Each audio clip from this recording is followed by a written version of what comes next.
Former President Trump held court with some of his most ardent supporters Sunday.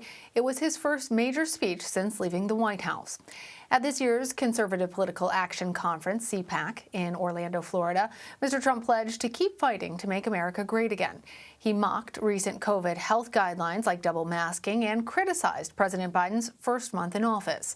Mr. Trump also repeated his false claims that he won the 2020 election and even teased a potential 2024 run for the White House. Joe Biden has had the most disastrous first month of any president in modern history. Already the Biden administration has proven that they are anti-jobs, anti-family, anti-borders, anti-energy, anti-women, and anti-science. Actually, as you know, they just lost the White House, but it's one of those things. But who knows? Who knows? I may even decide to beat them for a third time. Okay. Before he took the stage, officials announced the results of a pair of CPAC's 2024 presidential polls. Mr. Trump won the poll that included him in the field of candidates by 55%. The survey of guests helps to gauge where the conservative base stands with potential Republican candidates. Other special guest speakers included Executive Vice President of the National Rifle Association, Wayne LaPierre, and Ohio Congressman Jim Jordan. For more on all of this, let's bring in Adam Brewster, Antjuan Seawright, and Lauren Zelt. Adam is a CBS News political reporter. Antjuan is a CBS News political contributor and Democratic strategist.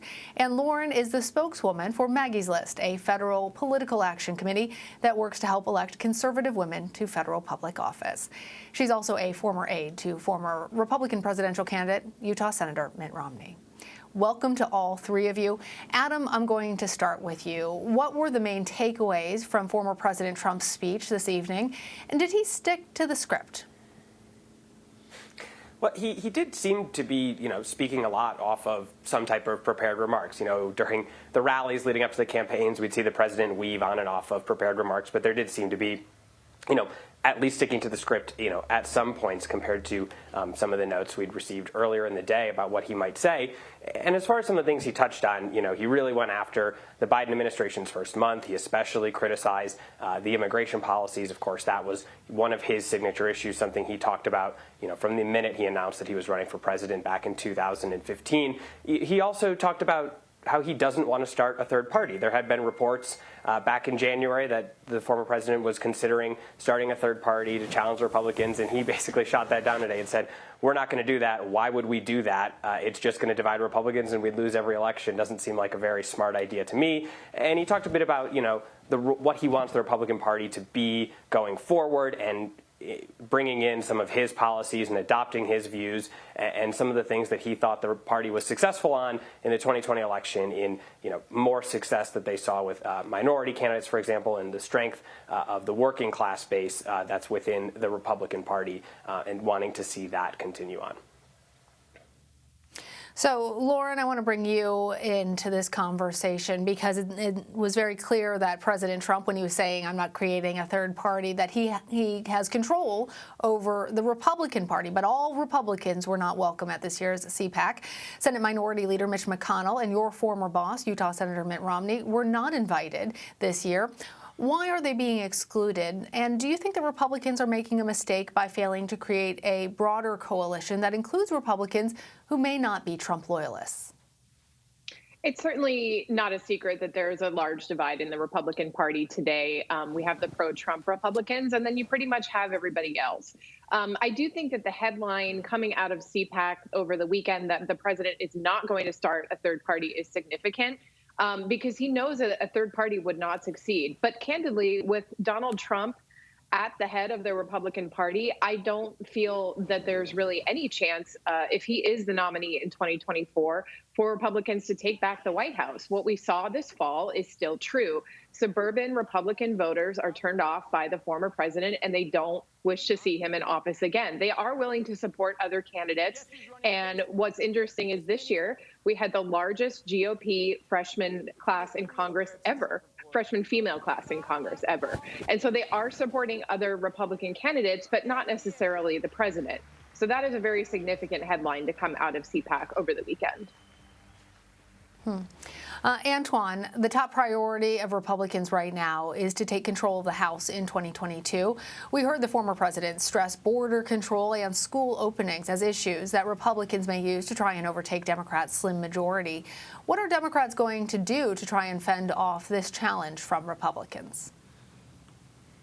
Well, if there's one thing we know as Democrats is that the former president thrives off of frustration, anger, confusion, and lies. He has zero interest in having a relationship with the truth. And the crowd who shows up at CPAC under this idea that Trump is the leader of the Republican Party, they simply are hungry and thirsty for the red meat right-wing rhetoric that comes from Trump.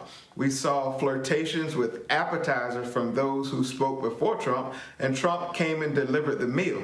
What Democrats have to be careful about is thinking that this is in some sort of bubble and that it only connect with the crowd that shows up at CPAC.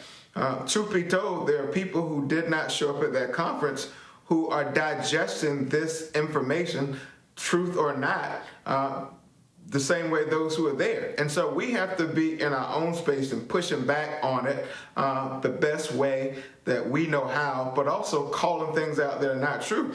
But there's a flip side to that, Lana. There are Republican voters who have no interest in associating themselves with the Donald Trump rhetoric we heard at CPAC. And so what I think Democrats are going to have to do is we're going to have to block and tackle the old-fashioned way. Block out this idea that Trump is going to be a distraction and really tackle the issues that we promised in the 2020 election. So when we go back to these voters, even those Republicans who voted for Democrats, we have proof that we followed up on the things we said we were going to do. And while Republicans were doing their thing at CPAC, you had House Democrats delivering what I would call the American survival plan to American families who are desperately in need with the package, the American Rescue Package that receives bipartisan support all over the country. Adam, what about Antjuan's point here? As we mentioned, the results of CPAC straw polls were announced this afternoon, and unsurprisingly, President Trump won. But I wonder if you were surprised that while 95% of CPAC attendees say they wanted the GOP to continue to pursue the policies of the Trump administration, a smaller number, 68%, said that they actually wanted Mr. Trump to run again. Well, I think that there are people, who might see other candidates who can embody some of the ideals and principles and policies that President Trump has pushed. Now, what's not clear is whether those people can draw upon the enthusiasm Mr. Trump gets. For a lot of people, when you talk to a lot of Trump supporters, one of the first things they say about why they like him is he's not a politician, he's a businessman, and that sort of deal. And some of these other potential candidates, whether it be Josh Hawley or Ted Cruz, they are politicians, and that is how people see them. So it remains to be seen whether they can capture that sort of enthusiasm that President Trump generated among his supporters. But I do think that polling we've seen, and not just the straw polling at CPAC among the conservative base, but polling from CBS News and other organizations have shown that a large number of Republicans still like President Trump and want to see him have a strong future in the party. So, Lauren, this event is traditionally seen as a launching pad for Republican political careers. And Florida Governor Ron DeSantis came in second to Mr. Trump. It was also held in Florida, we should probably add. But what does this mean for his future? And did you see any other emerging GOP stars? I think there are a fair amount of emerging GOP stars at this event, some of which actually weren't on the main stage. You have people like first-term Congresswoman Kat Cammack from Florida. She is the youngest member, or the youngest female member of Congress right now. She participated in a panel, I believe, yesterday. And then you also have people like Byron Donalds, who also spoke yesterday as well. And he is one of three African-American Republicans in Congress right now.